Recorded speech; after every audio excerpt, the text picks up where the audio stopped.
یہ جو میں نے حدیث پڑھی ہے،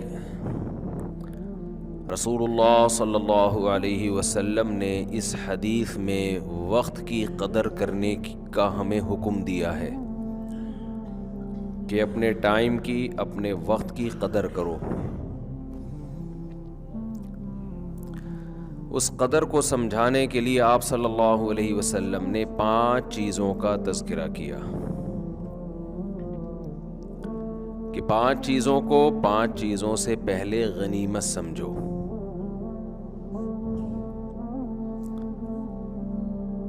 شبابک قبل حرمک، فرمایا بڑھاپے سے پہلے جوانی کو غنیمت سمجھو۔ فراغک قبل شغلک، جو فراغت کے ایام ہیں ان کو غنیمت سمجھو، اس سے پہلے کہ مشغولیت بڑھ جائے، بیزی ہو جائیں آپ۔ فقرک غناک قبل فقرک، ابھی اللہ نے اتنا پیسہ دیا کہ آپ کی بنیادی ضرورتیں پوری ہو رہی ہیں، ایسا نہ ہو کہ ایسا ٹائم آئے کہ آپ کی بیسک ضرورتیں بھی پوری نہ ہوں، تو ان ایام کو غنیمت سمجھ لو جب کھانے کو مل رہا ہے اور رہنے کو جگہ بھی میسر ہے۔ صحتک قبل سقمک، ابھی صحت ہے، چل پھر سکتے ہو، کھا پی سکتے ہو، آرام کر سکتے ہو، بول سکتے ہو، محنت کر سکتے ہو۔ بعض دفعہ ایسا وقت آتا ہے کہ انسان بستر پہ چلا جاتا ہے، بیمار ہو جاتا ہے، پھر وہ صحت کے ایام کو یاد کر رہا ہوتا ہے۔ اور آخر میں فرمایا حیاتک قبل موتک، ابھی زندگی ہے لیکن یہ ہمیشہ نہیں رہے گی، ایک وقت موت کا بھی آنے والا ہے، تو اس زندگی کو غنیمت سمجھ لو اس موت سے پہلے پہلے۔ یہ 5 چیزوں کا نبی صلی اللہ علیہ وسلم نے تذکرہ کیا ہے۔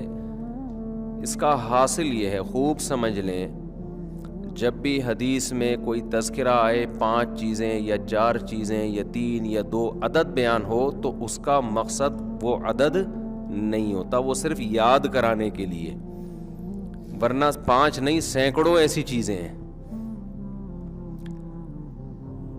آج نئے نئے مفتی پیدا ہو رہے ہیں نا، جو آپ کو مجتہدین سے ہٹاتے ہیں، تو وہ حدیث پیش کریں گے، دیکھو حدیث میں یہ 3 چیزیں ہیں، تو بس 3 ہیں، چوتھی کہاں سے لے آئے؟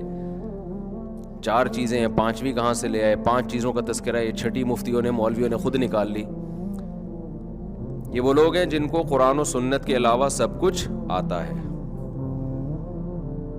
طنز کرتے ہیں، مولوی ایسے بتا رہے ہیں، مفتی لوگ یہ بتا رہے ہیں۔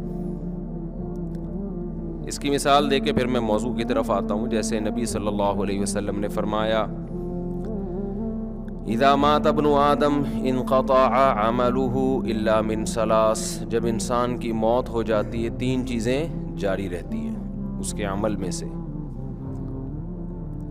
صدقۃ جاریۃ، جو اس نے صدقہ چھوڑا جو ہمیشہ چلتا رہے گا۔ ولد صالح يدعو له، نیک اولاد جو اس کے لیے دعائیں مانگتی رہے گی۔ علم ينتفع به، وہ علم جس سے لوگ فائدہ اٹھاتے رہیں گے۔ لوگ کہتے ہیں اس میں ایصال ثواب کہاں سے آ گیا؟ اس سے بھی واضح ایک اور حدیث ہے جس میں آتا ہے، ایک صحابی نے نبی سے عرض کیا یا رسول اللہ، ایک صحابیہ نے عرض کیا میری والدہ کا انتقال ہو گیا ہے، افاتصدق عنہا، کیا میں والدہ کی طرف سے صدقہ کر سکتی ہوں؟ آپ نے فرمایا ہاں۔ تو صدقہ اس کا ثواب کہاں کس کو پہنچ رہا ہے؟ اولاد صدقہ کر رہی ہے، اولاد دعا مانگ رہی ہے، ثواب کس کو مل رہا ہے؟ والدین کو مل رہا ہے۔ تو اسی سے فقہا نے استدلال کیا کہ صدقہ چونکہ ایک نیکی ہے، تو کوئی بھی نیکی کر کے مرحوم والدین کو پہنچائی جا سکتی ہے۔ اس کے لیے حدیث کے حوالے کی ریفرنس کی الگ سے ضرورت نہیں ہے، یہی ریفرنس کیا ہے، کافی ہے۔ اب لوگ کیا کرتے ہیں، مسجد میں دریاں بچھا دیں، اس کا ثواب کس کو ملے گا؟ والدین کو۔ تو بعض لوگوں کو اشکال ہے کہ یہ دریاں بچھانا کہاں سے حدیث سے ثابت ہے؟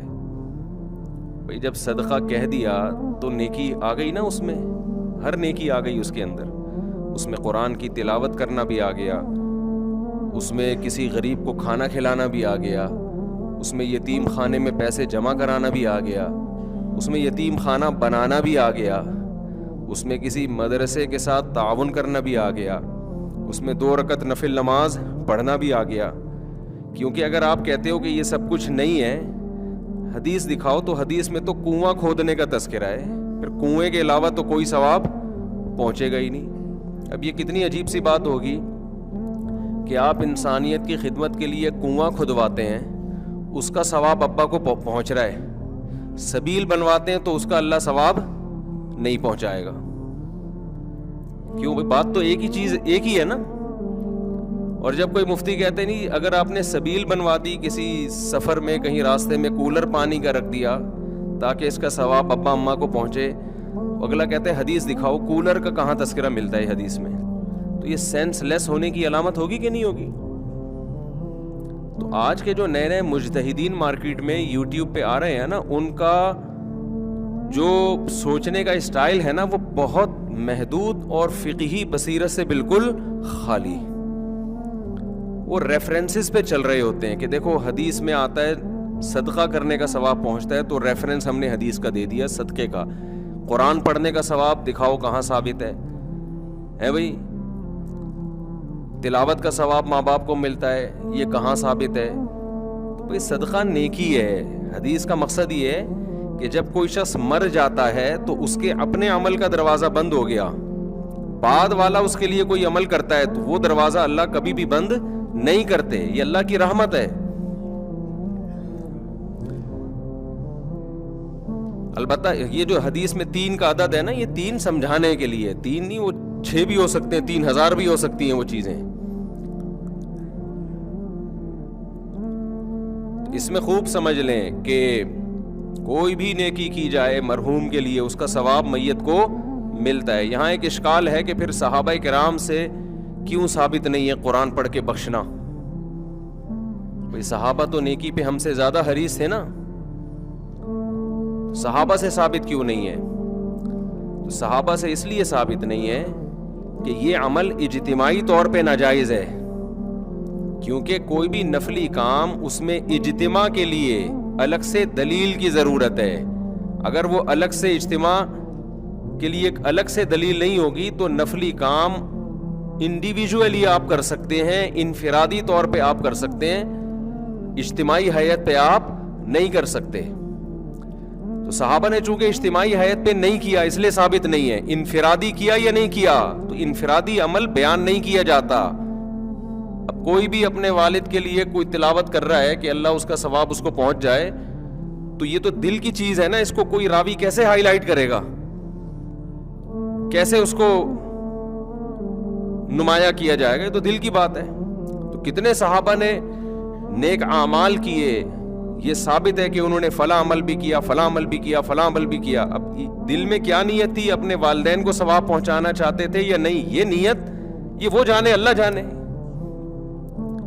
ایسے تھوڑی ہوتا تھا کہ یہ پنکھا ابا کے ثواب کے لیے، لکھتے تھوڑی تھے لوگ، دل میں نیت ہوتی تھی۔ اس سے یہ بھی پتہ چل گیا کہ قرآن پڑھنا اپنے والدین کے اس کو ثواب پہنچانے کے لیے جائز ہے، لیکن ایصال ثواب کے لیے قرآن خوانی جائز نہیں ہے۔ سمجھتے ہیں کہ نہیں سمجھتے؟ There are 2 types of قرآن خوانی۔ قرآن خوانی جو اجتماعی سطح پہ ہوتی ہے نا، پبلک آتی ہے، سب قرآن پڑھتے ہیں، تو کتنی قسمیں ہیں اس کی؟ انگلی سے اشارہ بھی کر رہا ہوں، 2 قسمیں، بلکہ ہم 3 قسمیں بنا لیتے ہیں۔ اجتماعی ہیئت میں قرآن جو پڑھا جاتا ہے، سب لوگ اکٹھے ہو کے پڑھتے ہیں، اس کی 3 قسمیں ہیں۔ ایک قسم تو یہ مرحوم کے ثواب کے لیے، ہمارے ابا کا انتقال ہو گیا، تمام حضرات سے گزارش ہے ہمارے گھر تشریف لائیں، آج قرآن خوانی ہوگی۔ یہ عمل بدعت ہے، ناجائز ہے، کیونکہ اس طرح اجتماعی حیت پہ قرآن پڑھنا بطور عبادت کے پڑھا جا رہا ہے ثواب پہنچانے کے لیے، اور نفلی کام میں عبادت اجتماعی سطح پہ جب آپ کرتے ہیں اس کے لیے الگ سے قرآن و سنت میں دلیل کی ہمیں